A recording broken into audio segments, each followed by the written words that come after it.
Hello बच्चों, let's read the question and question says that match the following column. यहाँ पर दो column दिए गए हैं, कॉलम 1 और कॉलम 2, है ना। इस दोनों को मैच कराने हैं, है ना। तो चलिए इसको मैच कराते हैं हम लोग। तो इसके लिए हम हर एक पॉइंट्स का की कॉन्सेप्ट को देख करके हम इसको मैच कराते हैं, है ना। जैसे कि ये सारे इकोसिस्टम के पार्ट्स हैं।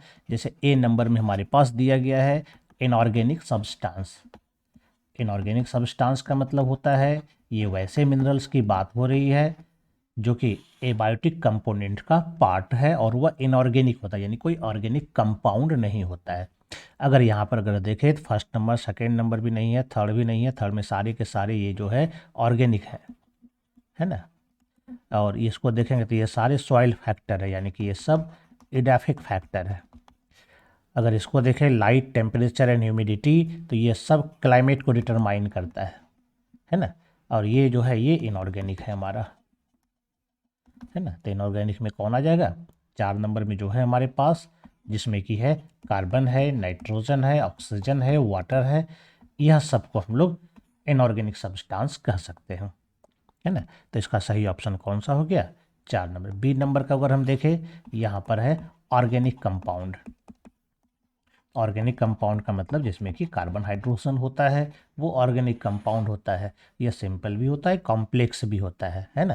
तो ये इनऑर्गेनिक मिल करके ही ऑर्गेनिक का फॉर्मेशन होता है। तो यहाँ पर ये देखें 3 नंबर में सारे के सारे मौजूद है, यानी 3 नंबर में अगर हम जाते हैं तो यहाँ पर प्रोटीन्स भी है, कार्बोहाइड्रेट भी है ना। ये सारे के सारे क्या है? ऑर्गेनिक कंपाउंड्स है।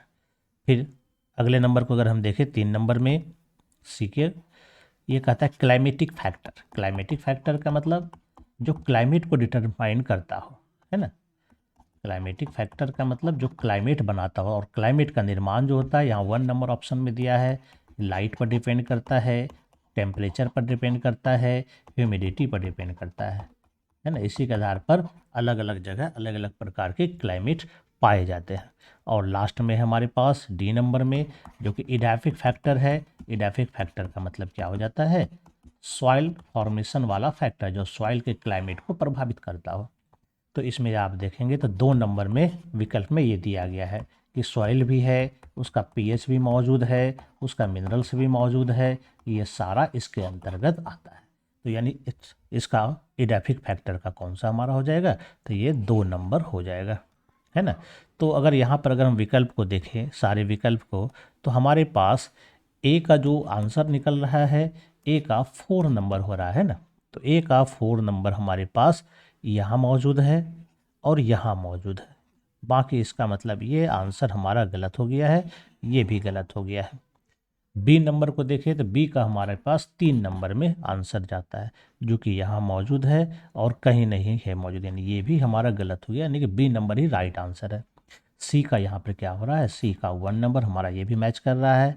डी का 2 नंबर ये भी हमारा मैच कर रहा है, यानी कि हमारा राइट आंसर बी नंबर होगा, है ना। ये जो राइट आंसर होगा B number. I hope you understand it well and best of luck. Thank you.